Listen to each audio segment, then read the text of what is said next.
There is a growing need for volunteer firefighters, and one central Indiana man is sharing how a cardiac incident inspired him to join his local department. Jessica Grunling live in studio this morning with his story. It's remarkable, Jess. Good morning. It is, Caitlin. Good morning. Kevin Schutt isn't completely new to the fire service. He grew up around it and had his EMT license before, but it wasn't until he needed to dial 911 for help that he realized how short-staffed these departments really are. On a Tuesday morning, it's quiet at the Galveston Fire Department, allowing time to catch up on chores around the station. But Kevin Schutt knows those calls are coming. Yeah, we make quite a few runs, but we have a big area. Kevin has been a volunteer here for about a year now. I love being a volunteer here. It was 2.5 years ago Kevin decided to suit up for Galveston Fire, after he had to make his own call to them. I didn't realize how short manpower they were until I needed them. That's when he had the flu. I passed out, hit my head. My wife called 911. One guy showed up from here, was able to take my blood pressure, but we had to wait 20 minutes for an ambulance. And by the time the ambulance got there, the paramedics said I was an AFib. Atrial fibrillation is a common disorder when the upper chambers of the heart beat irregularly and quickly. After getting some fluids and a night in the hospital, Kevin was okay.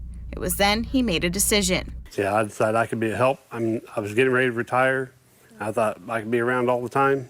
I could help the department and help the community. It's kind of a bad story, you know, the reason he joined, but it's fact. Zach Zimmerman is the assistant chief of the Galveston Fire Department. Aging population, the lack of volunteers, it's affecting response times. Right now the department has a roster of 32 guys, but that's not enough. Last year we done almost 900 runs.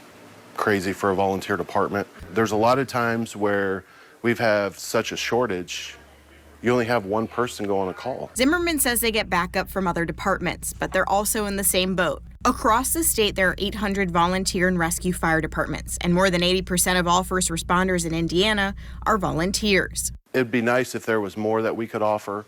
Other states have tax exemptions.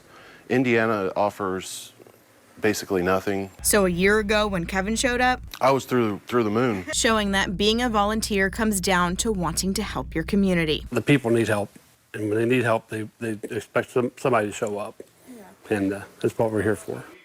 And also hit a big milestone his first year. He joined the 100 Club for going on 100 runs during the year. He and the department are urging anyone between 18 and 65 to join, whether that be fighting fires, an EMT, or driving the trucks. Caitlin. All right. Thank you for that, Jess.